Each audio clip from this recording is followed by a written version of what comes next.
आप देख रहे हैं समाचार एजेंसी ऑफ इंडिया में साइन न्यूज।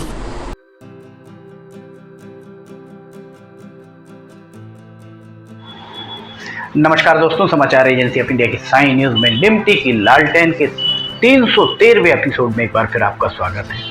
आज हम बात करने जा रहे हैं जबलपुर में जो घटना घटी है, दुखद घटना घटी है। अस्पताल बना लाक्षागृह, 4 दिन की चांदनी फिर अंधेरी रात। अस्पताल में आग, एफआईआर में स्वास्थ्य विभाग के, अग्निशमन विभाग के जिम्मेदारों पर भी होनी चाहिए, जिनकी आंखों के नीचे नियमों को बलाए ताक रख पर काम होता रहा। लिमटी की लालटेन के 313वें एपिसोड में एक बार फिर आपका स्वागत है। देश के हृदय प्रदेश की संस्कार धानी जबलपुर को कहा जाता है। जबलपुर में बीते दिवस एक निजी अस्पताल में सोमवार को हुए अग्निकांड ने देश भर के अस्पतालों की सुरक्षा से जुड़े इंतजामात की कलई खोलकर रख दी। 1 अगस्त को जो घटना घटी, बहुत ही दुखद उसे माना जा सकता है। इस हादसे में 8 लोग कालकलवित हुए और लगभग 5 लोग बहुत ज़्यादा गंभीर बताए जा रहे हैं। ये बहुत ही गंभीर बात मानी जा सकती है, इसे बहुत गंभीर माना जा सकता है। देखा जाए तो देश के हर प्रदेश में आग लगने पर कुआं खोदने की कहावत चरितार्थ होती रही है। जब भी कोई हादसा होता है, उसके बाद नियम कायदों कानून की खोजबीन आरंभ होती है और कड़ाई से पालन की बात उच्च स्तर पर कही जाती है। किंतु 1 सप्ताह, 1 पखवाड़ा, ये 1 माह के बाद सब कुछ पुराने ढर्रे पर ही संचालित होता नजर आने लगता है।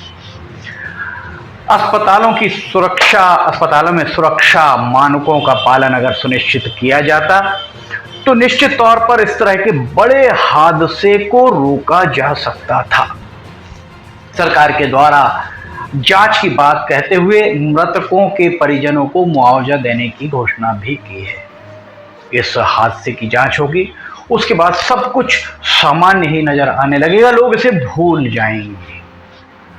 इस पूरे मामले में सतही तौर पर जो बातें सामने आ रही हैं, उसके अनुसार हादसा अस्पताल प्रशासन की लापरवाही का ही नतीजा माना जा सकता है। अस्पताल प्रशासन की लापरवाही थी, ये तो दिख ही रहा है। पर अस्पताल प्रशासन लापरवाही करने पर कैसे खुली छूट उसे दी गई?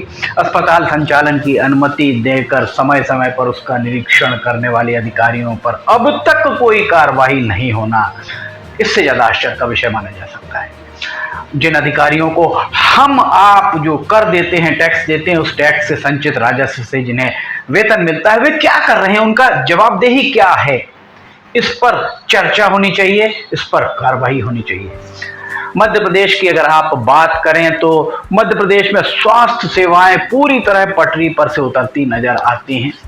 क्लिनिकल एस्टेब्लिशमेंट एक्ट अगर आप पढ़ें तो ये एक्ट शोभा की सुपारी बना हुआ है। इस एक्ट के तहत चिकित्सक, चाहे वो किसी भी पैथी में हो, एलोपैथी हो, आयुर्वेद हो, यूनानी, किसी भी पैथी में अगर वो चिकित्सक है और वो सरकारी अस्पताल से इतर कहीं मरीजों का इलाज कर रहा है, तो उसे उस प्रदेश के, महाराष्ट्र का गुजरात नहीं जा सकता, गुजरात का महाराष्ट्र नहीं जा सकता, मध्य प्रदेश का महाराष्ट्र नहीं जा सकता, महाराष्ट्र का मध्य प्रदेश नहीं आ सकता। अगर वो आते जाते हैं तो स्वास्थ्य संचालनालय, डायरेक्टर ऑफ हेल्थ, यहाँ पर उन्हें पंजीयन कराना होगा। उसके साथ ही जिस जिले में वो चिकित्सा कर रहा है, उस जिले के मुख्य चिकित्सा एवं स्वास्थ्य अधिकारी के पास उसका पंजीयन होना चाहिए, पर ऐसा नहीं होता है।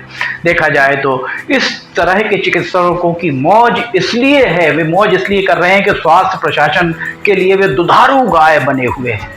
प्रदेश में संचालित होने वाले अस्पतालों, नर्सिंग होम्स, दवाखानों की जांच कब कब की जाती है, इस बारे में शायद ही कोई जानता हो। ऐसा नहीं है कि आग लगने की ये पहली घटना हो। इसके पहले पिछले साल 8 नवंबर को भोपाल के कमला नेहरू अस्पताल में आग लगने से एसएनसीयू वार्ड में आग लगी थी, 4 बच्चे कालकलवित हो गए थे। इस साल 17 जनवरी को इंदौर के मेदांता अस्पताल की 4थी मंजिल में आग लगी थी, हालांकि वहां कोई कालकलवित नहीं हुआ, पर आग लगी, ये ज्यादा महत्वपूर्ण है। 10 माह पूर्व मध्य प्रदेश की राजनीतिक राजधानी भोपाल के कमला नेहरू अस्पताल में हुए अग्निकांड के बाद भी प्रदेश के अस्पतालों में fire safety, fire audit, fire के लिए मॉक ड्रिल, अस्पतालों की बिजली का स्वीकृत भार, स्वास्थ्य विभाग के द्वारा दी जाने वाली अनुमतियां, प्रवेश द्वार की चौड़ाई, कितनी चौड़ाई उसमें होनी चाहिए, आपात स्थिति में बाहर निकलने की व्यवस्थाओं आदि की कड़ाई से जांच के निर्देश उस समय दिए गए थे 10 माह पूर्व। 10 माह में अगर अधिकारियों के द्वारा प्रदेश के अस्पतालों की जांच पूरी नहीं कराई जा सकी तो इसके लिए सिर्फ अस्पताल प्रबंधन को दोषी ठहराना शायद उचित नहीं होगा। अस्पताल प्रबंधन तो दोषी है ही, पर सिर्फ उसे ही दोषी ठहराना उचित नहीं होगा। इसके लिए जिम्मेदार अधिकारियों को भी पुलिस में जो एफआईआर की गई है उसमें सह आरोपी बनाया जाना चाहिए। ये हमारी अपनी एक राय है। शुरुआती जांच में जबलपुर के निजी अस्पताल में सुरक्षा से संबंधित जिस तरह की खामियां सामने आई हैं उसे देखते हुए कहना गलत नहीं होगा कि इस तरह की स्थितियों में प्रदेश में ना जाने कितने अस्पताल, जो अस्पतालों में इलाज हो रहा है, वो अस्पताल मरीजों को जीवन दान देने की बजाय मौत बांटने का काम कर रहे हैं। अगर इस तरीके की आपात स्थिति आती है तब ये स्थिति है मध्य प्रदेश की। कहा जा रहा है कि चिंगारी जो है बिजली के तारों से निकली होगी। ये भी कहा जा रहा है कि चिंगारी बिजली के तारों से निकली होगी। अगर ऐसा है तो बिजली विभाग के नुमाइंदों के द्वारा किस तरह की जांच करने के बाद अनापत्ति प्रमाण पत्र उस अस्पताल को दिया गया है? क्योंकि अभी ही चालू हुआ, बहुत ज्यादा समय नहीं हुआ इस अस्पताल को चालू हुए कि उसके द्वारा वायरिंग भी चेंज करा दी गई हो। ये आलम तब है जब मध्य प्रदेश के बिजली विभाग का मुख्यालय जबलपुर में है। जिस अस्पताल में यह हादसा हुआ है उसे कोरोना काल में ही आरंभ कराया गया था। जाहिर है कोविड जैसी आपात स्थिति में मरीजों को बिस्तर और ऑक्सीजन नहीं मिल पा रही थी। उस समय जिम्मेदार विभागों के द्वारा सुरक्षा मानकों को पूरी तरह नजरअंदाज ही किया गया होगा। ये आप और हम मान सकते हैं, इसे माना जा सकता है कि वो नजरअंदाज किया ही होगा। और तो और प्रदेश के गृह मंत्री नरोत्तम मिश्रा का एक बयान भी सामने आया है कि अस्पताल के पास अग्निशमन विभाग का अनापत्ति प्रमाण पत्र नहीं था। अब आप अंदाजा लगा सकते हैं कि देश के हृदय प्रदेश में शिवराज सिंह चौहान के नेतृत्व में बिगड़ैल अफसरशाही किस तरह नियम कायदों को अपनी जेब में रखकर घूम रही है। अफसरशाही पूरी तरह बेलगाम हो चुकी है।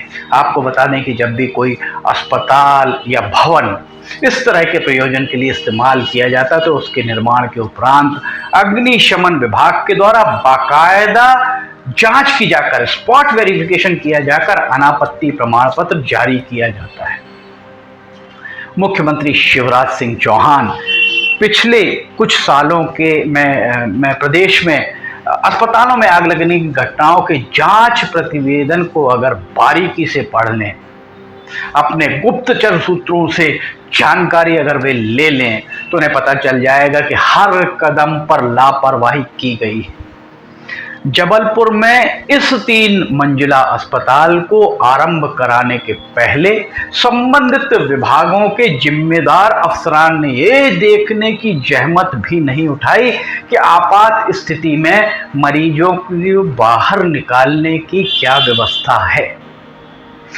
अस्पताल में आपात निकास द्वार है भी अथवा नहीं। अस्पताल में प्रवेश और निकासी के लिए छोटा सा दरवाजा है, बहुत बड़ा दरवाजा उसे नहीं माना जा सकता है। बताते हैं 4 फीट चौड़ा ही दरवाजा है।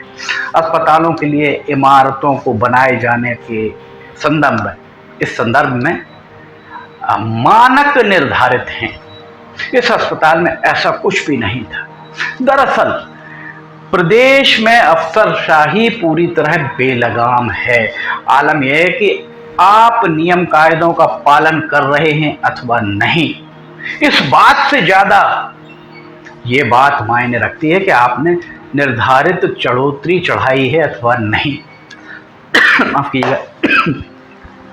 इस घटना से ये अंदाजा भी लगाया जा सकता है कि भ्रष्टाचार के दलदल में आकंठ डूब चुकी अफसरशाही के लिए लोगों की जान कितनी सस्ती है, ये भी आप अंदाजा लगा सकते हैं। इस मामले में जबलपुर का जो संस्कारधानी, जबलपुर देश के हृदय प्रदेश की संस्कारधानी कहलाती है, जबलपुर में अस्पताल हादसे अग्निकांड के बाद अस्पताल प्रबंधन पर गैर इरादतन हत्या का मामला दर्ज किया जा चुका है। इसके अलावा अन्य जिम्मेदारों को क्यों बख्शा जा रहा है? क्या प्रदेश में किसी भी अस्पताल में आपात स्थिति से निपटने के लिए मॉक ड्रिल का आयोजन किया गया? अगर नहीं किया गया है तो इसके लिए क्या जिम्मेदारों को दोषी नहीं माना जा सकता है? इस अग्निकांड के लिए स्वास्थ्य विभाग के जिम्मेदार अधिकारियों, नगर निगम के अग्निशमन विभाग के अधिकारियों, प्रदूषण नियंत्रण मंडल के अफसरान आदि को भी पुलिस के द्वारा सह अभियुक्त बनाया जाना चाहिए और कार्रवाई की जानी चाहिए प्रदेश सरकार के द्वारा, ताकि ये मामला एक नजीर बन सके और भविष्य में इस तरीके की दर्दनाक घटनाओं की पुनरावृत्ति को रोका जा सके। लिमटी की लालटेन के 313वें एपिसोड में फिलहाल इतना ही। समाचार एजेंसी ऑफ इंडिया की साई न्यूज़ में अगर आपको लिमटी की लालटेन पसंद आ रही है और आप देखना चाहते हैं तो समाचार एजेंसी ऑफ इंडिया की वेबसाइट या साई न्यूज़ के चैनल पर जाकर आप इसे देख सकते हैं। समाचार एजेंसी ऑफ इंडिया की साई न्यूज़ में लिमटी की लालटेन रोजाना दोपहर 2 बजे और शनिवार एवं रविवार और स्पेशल एपिसोड सुबह 7 बजे प्रसारित होते हैं। हमारे बहुत सारे दर्शक लगातार हमें कह रहे हैं कि लिमटी की लालटेन को सुबह 7 बजे प्रसारित किया जाना आरंभ किया जाए। आपको लगता है कि सुबह 7 बजे अगर प्रसारित किया जाना है तो आप नीचे कमेंट बॉक्स में जाकर अपनी राय दे सकते हैं। आपको अगर लिमटी की लालटेन पसंद आ रही हो, समाचार एजेंसी ऑफ इंडिया की साई न्यूज़ के वीडियोस पसंद आ रहे हैं तो आप इन्हें लाइक, सब्सक्राइब और शेयर जरूर करें। साथ ही कमेंट बॉक्स में नीचे लिखकर हमें बताएं कि आपको ये वीडियोस कैसे लग रहे हैं। लिमटी की लालटेन के 313वें एपिसोड में फिलहाल इतना ही। लिमटी की लालटेन का 314वां एपिसोड लेकर हम बहुत जल्द हाजिर होंगे। तब तक के लिए आपसे इजाजत लेना चाहेंगे। जय हिंद।